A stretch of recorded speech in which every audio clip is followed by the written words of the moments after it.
Hello, welcome to SAP Business One Tips. In this video I will show you how to reference documents can appear in the relationship map. Before we start, remember to subscribe, like, and share. And turn on the bell button so you can be notified whenever we upload a new video. Now SAP Business One has a feature to display reference documents on the relationship map. For example, in this video, I open a purchase request and find a document that has been previously created.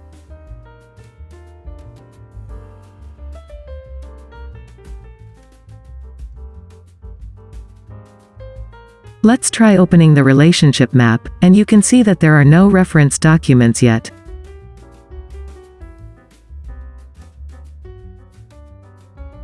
Then, we attempt to update the purchase request document by adding a reference document, which is the sales order.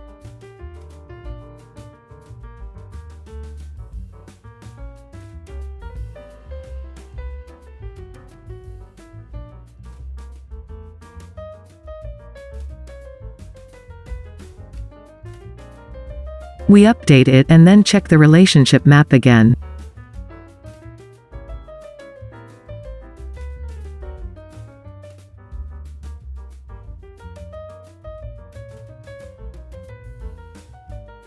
Now, the reference document, which is the sales order, will appear marked with red dots. Okay, thanks for watching the video. If you have suggestions for topics related to SAP Business One that you want to discuss, please comment below. See you in the next video, guys.